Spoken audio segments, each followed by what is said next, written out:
This demo is going to show you just a couple tips and tricks as we begin painting the hand we're working on.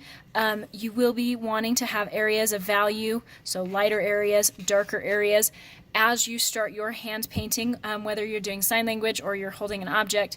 However you're doing the hand, you're going to want value. So I'm going to show you the best way to do that. I recommend you start with washes. The reason we like washes is they provide very smooth areas of color, so you don't have a lot of brush strokes visible, and it just looks nice. So I'm going to look at first the sections of my hand. I kind of have this section of hand where it comes up to the thumb, this finger, finger, finger, finger. They're kind of different sections, and the shading will be different in those sections, so I'm only going to work with a section at a time. I am going to start with the pinky. So for a wash, remember there's two parts to a wash. The first is to add water. The second part is color. So I'm going to start with just the pinky here. I will be looking at my hand as I'm going to find where the lights and darks are. I'm doing that off the screen, so you won't see that happening very often on screen. So since I have the wash, the color will only go where I put the water. This finger's casting a shadow onto this one, so I'm going to put the darkest color there first. I might bring in some water, more water, to blend it down. We don't want any white areas. And that might be the small area of value I have there.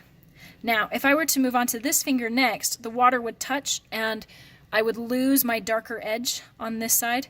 So I don't want to do that finger yet. I'm going to probably move up to this one here. So again, I'm going to start with a wash. Oh, my brush was pretty dirty. If your water's a little dirty, if it's the right color, it's okay. Be careful to stay in the lines. You'll go much, much slower than me. Gets a little darker here at the bottom. And this side, actually this side looks like it's a little bit darker. Oh, see, I just went majorly out of the lines. If you do go out of the lines, depending on how much water you used, I have a lot of water right now, so this might not work yet, but if I take my brush, just very carefully, this is a clean brush, slide it along there and kind of pick up areas of color and clean up my edges. If it dries all the way, you can take clean water and go back in and kind of lighten up those areas. But it does take a little time, so it's just better to go slow, and you'll see that it still has a little bit of blue in there. As I'm going, I could add more layers. I could go a little darker in here. It's a little darker. Use clean water to blend it out. Then I could go on to the next one. Starting again with a wash. If my area is connected to another area, but I can't paint all of that at the same time, it will dry too fast, I'm going to just extend my water a little bit. That way I won't get a hard edge.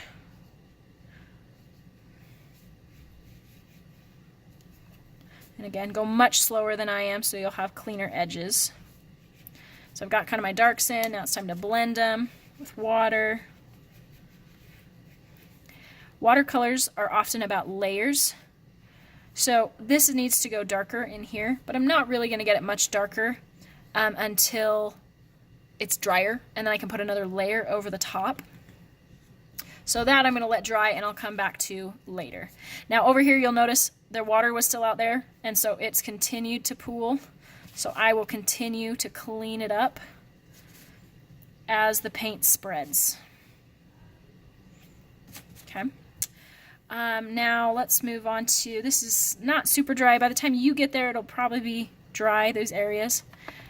If I start with just the plain color, we're going to end up seeing brush strokes. Now this, I still have quite a bit of water, so you're not seeing them as much, but it's best to start with a wash. So if you need it dark, just work in layers. Then you can pull the water out. Now here, I'm not ready to paint the thumb yet, but I don't want this super, super hard edge there. So I'm bringing the water up into the thumb a little bit so that I don't get a hard edge. I will still paint the thumb later. I just didn't want it to dry with like a line. Okay, so I would continue to go with this. Once it's dry, I'd probably bring in more layers of dark areas. For nails, you can just do a lighter version of the same color you did for the hand. Remember, these don't have to be flesh toned, so you can do a blue hand, you can do a green hand. The options are yours.